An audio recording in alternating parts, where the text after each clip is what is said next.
উন্নত জীবনযাপন ও পরিবারের সচ্ছলতার চিন্তায় গত কয়েক মাস ধরে ইউরোপের বিভিন্ন দেশে যাওয়ার হিড়িক পড়েছে সিলেটিদের। বিশেষ করে তরুণ তরুণী, যুবক যুবতী ও শিক্ষার্থীরা উচ্চশিক্ষাসহ অন্যান্য ভিসা নিয়ে যাচ্ছেন যুক্তরাজ্যে। তবে সম্ভাবনার পাশাপাশি সেখানে গিয়ে সমস্যায়ও পড়ছেন অনেক সিলেটি। সেখানে যাওয়া বেশ কয়েকজনের সঙ্গে বিভিন্ন সময় কথা বলে জানা গেছে এ বিষয়ে অনেক তথ্য। জানা গেছে লন্ডন তথা যুক্তরাজ্যের বিভিন্ন দেশে পাড়ি জমালেই যে আর্থিক সচ্ছলতা বা নিজের উন্নত জীবন মেলে, বিষয়টা এমন নয়। সেখানে গিয়ে সিলেটিদেরকে অনেক সময় সমস্যায় পড়তে হয়। ভাষাগত সমস্যা ছাড়া যুক্তরাজ্য ও ইউরোপের ব্যয়বহুল জীবনের সাথে তাল মিলিয়ে চলা খুব কঠিন হচ্ছে। এছাড়া এসব দেশে বাসা ভাড়া পাওয়ার জন্য রীতিমতো সংগ্রাম করতে হয়। এ বিষয়ে যুক্তরাজ্য থাকা ফাহিম আহমদ নামের দক্ষিণ সুরমার এক তরুণ এ প্রতিবেদককে বলেন, বিয়ে, ভিসা প্রসেসিং সব মিলিয়ে ২৯ লাখ টাকা খরচ করে কেয়ার ভিসাতে লন্ডন এসেছি। এখানে এসে প্রথম ১৫ দিন চাচার বাসায় ছিলাম। একটা ছোট গেস্ট রুমে আরেকজনের সঙ্গে শেয়ার করে থাকছি। শেয়ারিংয়ে একটা বাসা খুঁজে পেলেও কোনো কাজ পাচ্ছি না, ফলে দেশ থেকে আরও টাকা আনতে হচ্ছে। যুক্তরাজ্যে দীর্ঘদিন ধরে বসবাস করছেন সুনামগঞ্জের ছাতক উপজেলার বাসিন্দা মিজানুর রহমান হিরু।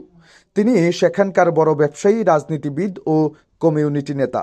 দীর্ঘদিন ধরে দেশটিতে বসবাস করায় দেশ ছেড়ে যুক্তরাজ্যে পাড়ি জমানো তরুণ তরুণীদের নিয়ে তার মতামত জানতে চায় একটি সংবাদ মাধ্যম। তিনি বলেন, যুক্তরাজ্য এখন সিলেট থেকে বেশিরভাগ মানুষ আসছেন সদ্য বিবাহিত IELTS সম্পন্নকারী স্বামী স্ত্রী। তাদের দুই ভাগে ভাগ করতে হবে। এক পক্ষ এখানে এসে কাজ পেয়ে যায়, তাদের হয়তোবা সচেতন আত্মীয় স্বজন সেখানে থাকে, পাশাপাশি নিজেরা খুব চালাক হয়। আবার কেউ কেউ দেশটিতে গিয়ে অবর্ণনীয় কষ্ট সহ্য করে। দেশটিতে গিয়ে এরা প্রথমে যে সমস্যায় পড়ে তা হচ্ছে ইংরেজি না জানা। দ্বিতীয় যে সমস্যাটি মোকাবেলা করে তা হলো বাসা ভাড়া না পাওয়া। বাসা না পেলে কেউ কাজ পাবেন না কিংবা দেশটিতে বসবাসও করতে পারবেন না। বর্তমানে লন্ডনে কাজের খুব সংকট রয়েছে। এই কাজ করে সেখানকার টিউশন ফি মেটানো, নিজেদের খরচ চালানোর পাশাপাশি দেশে টাকা পাঠানো খুব কঠিন। উদাহরণ দিতে গিয়ে মিজানুর রহমান বলেন, আমি যে বাসাটি ভাড়া দিয়ে ৬ মাস আগে ১,৭০০ পাউন্ড পেতাম, এখন সেই বাসার ভাড়া গত সপ্তাহে একজন অফার করেছে ২,৫০০ পাউন্ড। সিলেটসহ বিভিন্ন স্থান থেকে যে পরিমাণ মানুষ যুক্তরাজ্যে যাচ্ছে তাদের তুলনায় সেখানে বাসা খুব কম। তিনি আরও বলেন, আবার যারা কেয়ার ভিসায় যায় তারা কিন্তু যে কাজ করে তা মূলত বাংলাদেশের আয়ার কাজ, অর্থাৎ নেপকিন বদলানো থেকে শুরু করে এমন সব কাজ যা তাদের নিজেদের জন্য বিব্রতকর। এসব ভিসা এসে অন্য কর্মসংস্থানের সুযোগ না পেয়ে বেকায়দায় আছেন অনেকেই। কেউ কেউ আবার লন্ডন থেকে পালিয়ে ইউরোপের অন্য দেশগুলোতে গিয়ে আশ্রয় নিচ্ছেন।